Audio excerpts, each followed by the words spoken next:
Hello engineers. तो हमने अपना मॉड्यूल 1 ख़त्म कर लिया है। हमारा मॉड्यूल 1 का सिर्फ एक टॉपिक बाकी है जो कि है case study on various operating systems. तो जब हम लोग ऑपरेटिंग सिस्टम के बारे में पूरी तरह से पढ़ लेंगे तो लास्ट में हम लोग उसकी केस स्टडी करेंगे। तो अब हम लोग अपना मॉड्यूल 2 स्टार्ट करेंगे। मॉड्यूल 2 में हमें प्रोसेसेस के बारे में पढ़ने हैं, ट्रेड के बारे में पढ़ने हैं और प्रोसेस शेड्यूलिंग के बारे में पढ़ने हैं। तो हम लोग पहले ये प्रोसेसेस देखेंगे और उसके बाद थ्रेड और प्रोसेस शेड्यूलिंग देखेंगे। तो प्रोसेस क्या होते हैं? तो programs under execution is called process. वैसे प्रोग्राम जो एग्जीक्यूट हो रहे हो ऑपरेटिंग सिस्टम में उसको प्रोसेस कहते हैं। तो यहाँ पे एग्जीक्यूट होने का क्या मतलब है? क्या मतलब वो सीपीयू पे एग्जीक्यूट हो रहा हो या इनपुट आउटपुट ऑपरेशन कर रहा हो? एग्जीक्यूशन स्टेट का मतलब क्या है? तो यहाँ पे मैंने लिखा है कि एग्जीक्यूशन स्टेट का ये मतलब नहीं है कि प्रोग्राम जो है वो सीपीयू पे ही रन कर रहा हो। इसका मतलब ये है कि वो यूटिलाइज कर रहा हो सिस्टम रिसोर्सेज को। या तो वो सीपीयू हो सकता है, या तो मेमोरी हो सकता है, या तो इनपुट आउटपुट डिवाइसेस हो सकता है। अगर प्रोग्राम किसी इन तीनों में से कुछ का भी वो यूज़ कर रहा है, मतलब क्या, वो एग्जीक्यूशन स्टेट में है। ठीक है।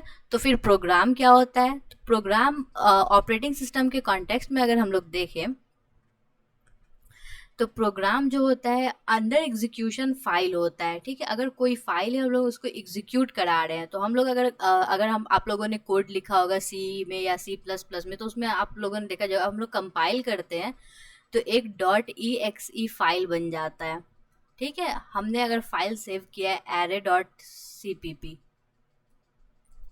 इस नाम से, तो इसका एक डॉट ई फाइल बन जाता है। इसी को हम लोग प्रोग्राम कहते हैं ऑपरेटिंग सिस्टम के लैंग्वेज में। ठीक है।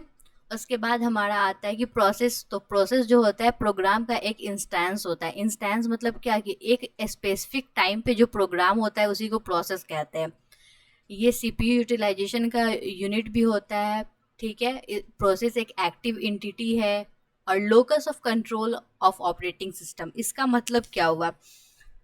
तो locus of control of operating system का मतलब हुआ कि प्रोसेस जो है एक्टिवेट करता है ऑपरेटिंग सिस्टम को। ठीक है। यहाँ पे हम लोग देखेंगे locus of control of operating system का मतलब process activates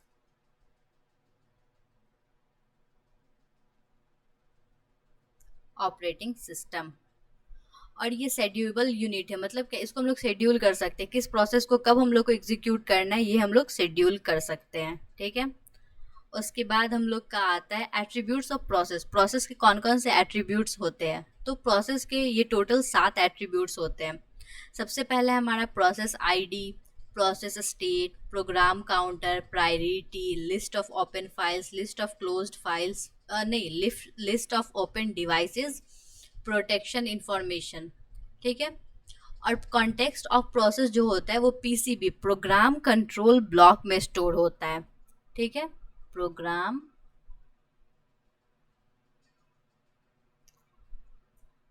control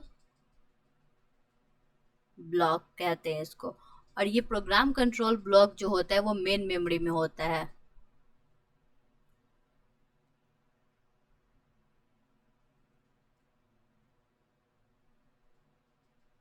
resides in main memory.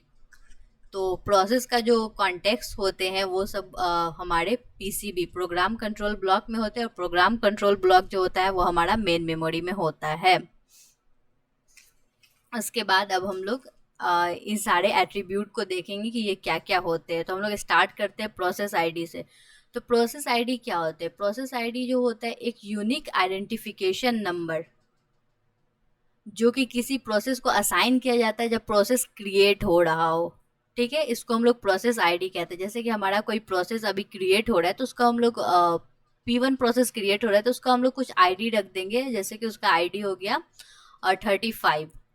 ठीक है। तो इसी को कहते हैं प्रोसेस आईडी, जिसके हम लोग मतलब यूनिकली आइडेंटिफाई कर पाए उस प्रोसेस को, बाकी सबसे डिफ्रेंशिएट कर पाए। ठीक है। प्रोसेस स्टेट क्या होता है? प्रोसेस स्टेट होता है कि करेंट स्टेट वो प्रोसेस का क्या है। अभी हम लोग आगे देखेंगे प्रोसेस का बहुत सारा स्टेट होता है। एक रेडियस स्टेट होता है, एक न्यू न्यू स्टेट होता है, एक रनिंग स्टेट होता है। तो इन सब में से प्रोसेस किस स्टेट पे, या तो वो अभी बन ही रहा है, या तो वो रेडी हो चुका है एग्जीक्यूशन के लिए, या फिर वो रनिंग स्टेट में, मतलब क्या वो रन कर रहा है सीपीयू पे, या फिर वेट कर रहा है सीपीयू साइकिल का। तो बहुत सारा स्टेट होता है प्रोसेस पे। तो प्रोसेस हमारा किस स्टेट में है ये बताता है हमारा प्रोसेस स्टेट एट्रीब्यूट।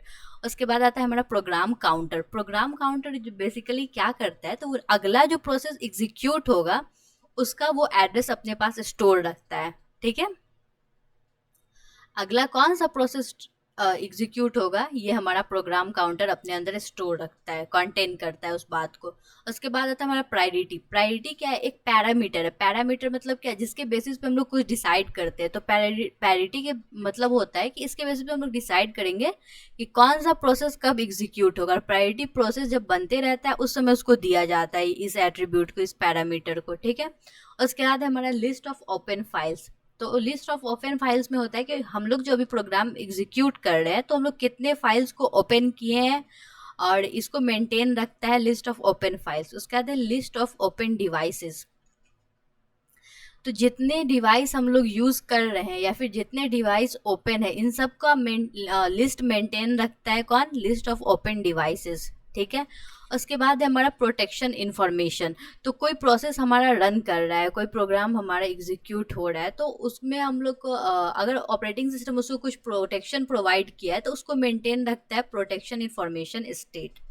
ठीक है, अब हम लोग आगे देखते हैं ऑपरेशंस ऑन प्रोसेसेस। तो प्रोसेस पे हम लोग कौन कौन सा ऑपरेशन करते हैं, तो पहले प्रोसेस को क्रिएट किया जाता है, उसके बाद उसको शेड्यूल किया जाता है कि ऑपरेटिंग सिस्टम में वो कब रन करेगा। ठीक है, उसके बाद फिर उसको एग्जीक्यूट किया जाता है। उसके बाद फिर अगर दूसरा प्रोसेस है, हमने प्रिमिटिव नॉन प्रिमिटिव पढ़ा था, अगर प्रिमिटिव है तो क्या किया जाता है कि एक स्पेसिफिक टाइम के बाद उस प्रोसेस को निकाल करके दूसरा प्रोसेस रन करवा सकता है फोर्सफुली। तो ऐसा आता है तो हमारा प्रोसेस सस्पेंड हो जाता है कुछ देर के लिए। और उसके बाद हमारा जब अगर प्रोसेस कंप्लीट हो चुका है तो उसको टर्मिनेट भी कर सकते हैं, और या फिर हम लोग को अगर प्रोसेस को कंप्लीट ही नहीं करना तो उसको हम लोग किल भी कर सकते हैं। ठीक है, that's all for today guys, thank you for watching.